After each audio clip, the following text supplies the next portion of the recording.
Hello friends, I am Dr. T.S. Jhazaria and today we will talk on Sjogren's syndrome.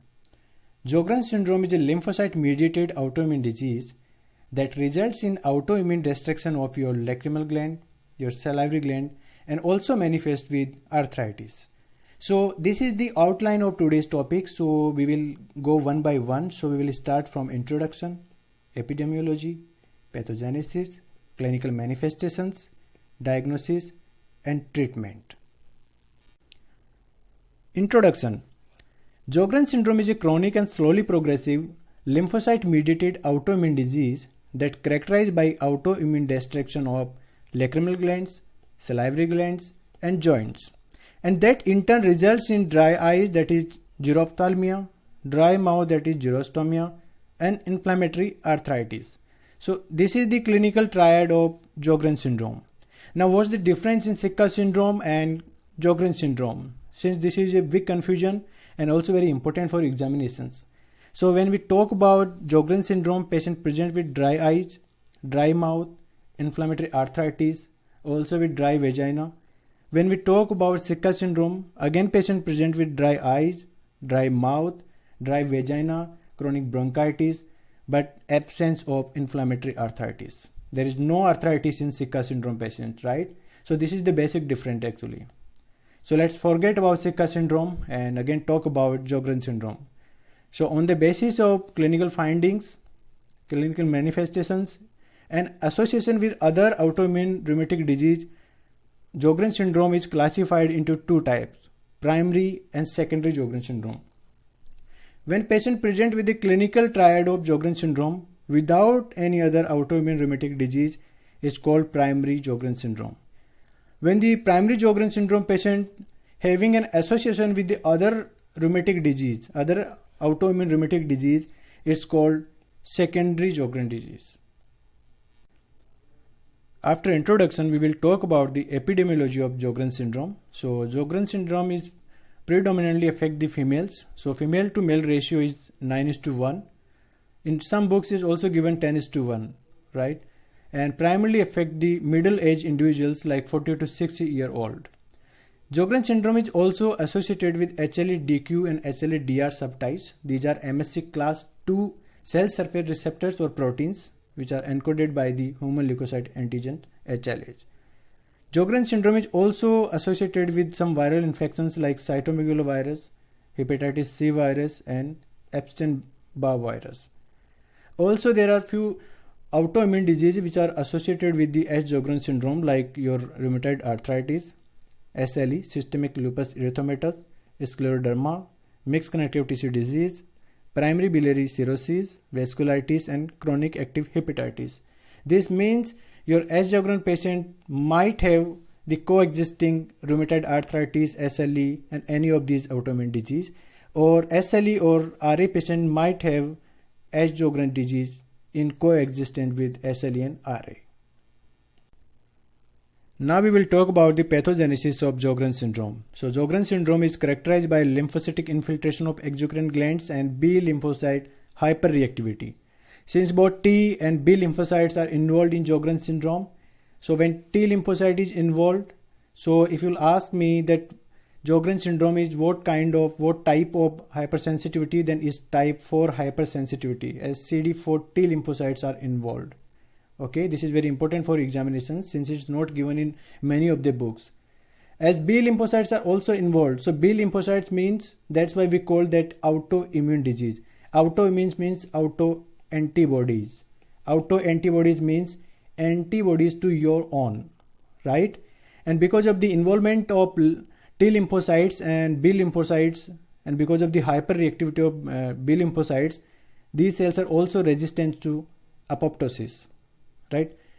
T cells are predominant in mild lesions and B cells are dominant in more severe lesions in Sjogren patients.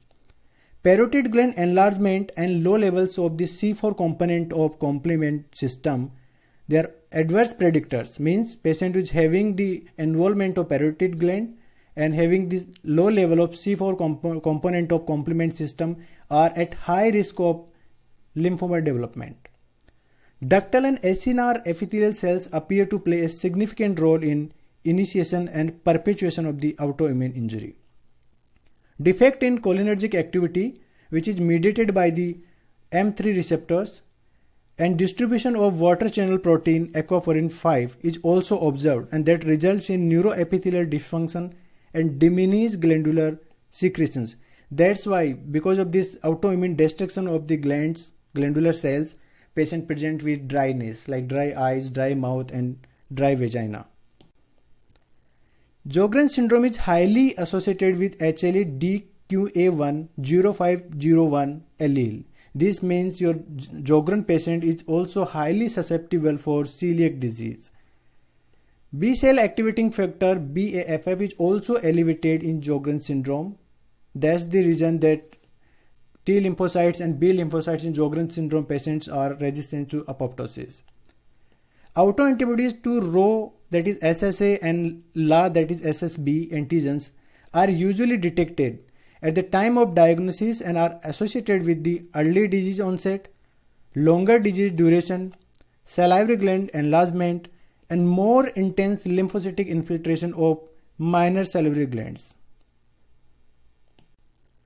After pathogenesis, we will talk about the clinical manifestation of Sjogren syndrome.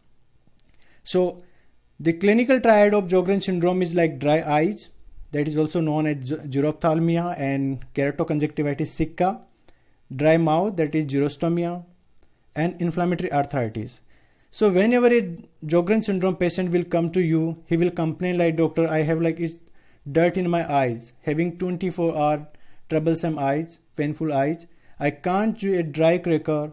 I have to drink water while eating anything which is dry, and also having inflammatory arthritis, painful movement.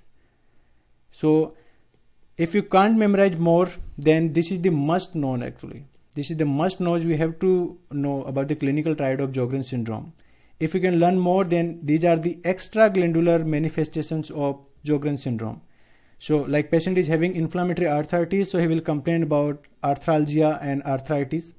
So the type of arthritis in Sjogren syndrome is non-erosive, inflammatory, symmetric, autoimmune, chronic like more than weeks, and comes with the Jacquard's arthropathy and Jacquard's deformity. Raynaud's phenomenon that precedes the sicca manifestations, lymphadenopathy, lung involvement, especially the small airway disease is predominant in Sjogren syndrome patient, vasculitis where the cutaneous palpable purpura is the most common.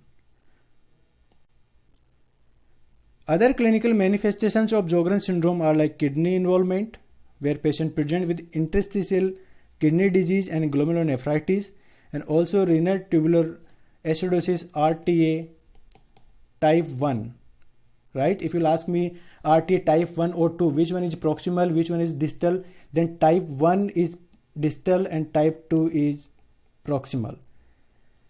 Liver involvement, primary biliary cirrhosis stage 1.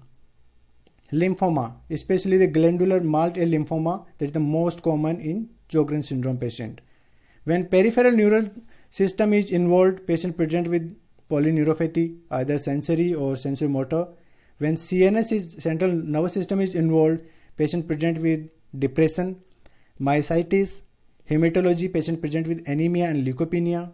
In GI system, patient complained about dysphagia, gastritis, and celiac disease. Dysphagia because of the esophageal dysmotility. In skin manifestation, patient present with xerosis cutis and Raynaud's phenomena. For cardiovascular manifestation, patient generally present with cardiovascular disease and pericarditis, mainly precarditis, right? In genitourinary, especially women, they complain about dry and itchy vagina and dyspareunia, that is pain during the intercourse. And this is why, because we know that as Sjogren syndrome is an autoimmune disease and there is autoimmune destruction of the glandular cells. That's why there is less production of mucus in the vagina. That's why there is dry vagina that causes itchiness and dyspareunia, that is pain during the intercourse. After clinical manifestations, we will talk about diagnosis of Sjogren syndrome. So generally we will ask the patient about history, then we'll go for physical examinations, and then in the last we will confirm that with the lab testings, right?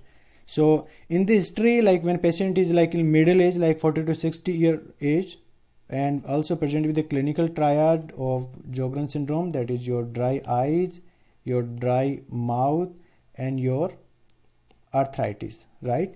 And also with the coexisting manifestation like dry cough, dysphagia, depression, and dyspareunia. So after thorough history, we will go for physical examinations, and we will start with mouth. So we will check for dental caries and periodontal disease. Now you will ask what's the difference in dental and periodontal. These are your beautiful teeth, right? So if the disease is here on top of your teeth, then it's dental. When the disease is here in between these two teeth, then it's periodontal.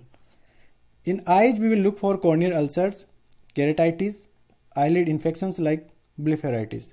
In joints, we will see for the cardinal signs of inflammatory arthritis. After thorough history and physical examinations, we will go for lab examinations. So first we will go for ocular symptoms.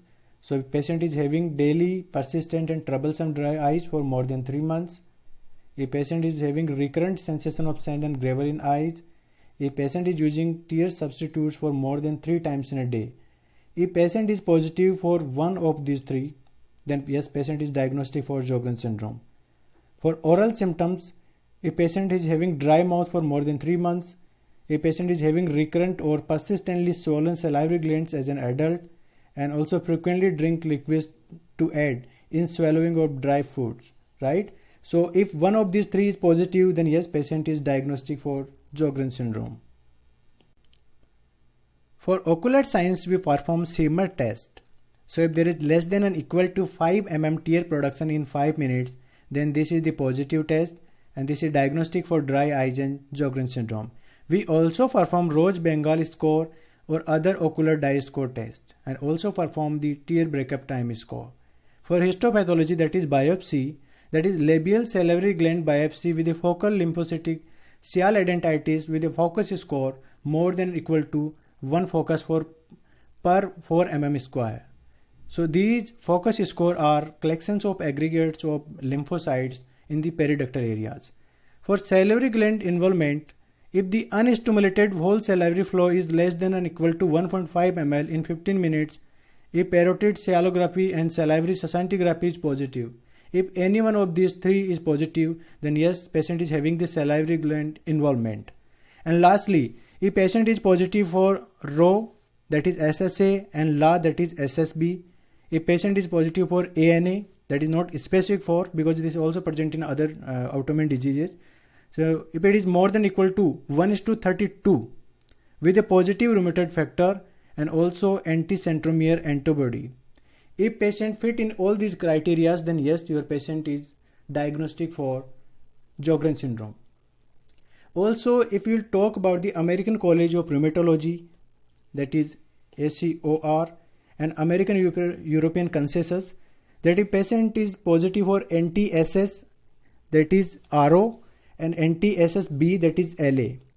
Also, if patient is positive for ANA, that is more than or equal to 1:320 with positive rheumatoid factor. Also, the ocular surface staining score is more than or equal to 3, and also when patient the labial biopsy is positive, right? So out of these 4, even if the patient is positive for 2, then yes, your patient is having Sjogren's syndrome. After diagnosis, we will talk about the treatment of Sjogren's syndrome. So for dry eyes, advise your patient to stop smoking if he is doing that. Give artificial tears for better lubrication, pilocarpine for more tear production, and advise to use soft contact lenses. For dry mouth, advise your patient to maintain oral hygiene. Give sugar-free and flavored lozenges or gums for more saliva production. You can also give artificial saliva. And topical nystatin clotrimazole for fungal infections, and frequent water drinking to maintain the moisture in oral cavity. For parotid gland, advise your patient for local wet heat, as this is very helpful. Also give antibiotics if there is an infection, and rule out the lymphoma. For extraglandular manifestations like arthritis, generally doctors prescribe hydroxychloroquine, methotrexate with steroid like prednisolone. For Raynaud's phenomenon, advise your patient to wear gloves and to protect from cold environment. For RTA type 1, give bicarbonate. For vasculitis, follow the standard treatment protocol. For lymphoma, since this is the non-Hodgkin lymphoma here, so we'll give R-CHOP with anti-CD20 monoclonal antibodies. Thank you so much for listening. Stay safe in this COVID time, and please don't forget to subscribe my channel for the future videos. Thank you so much.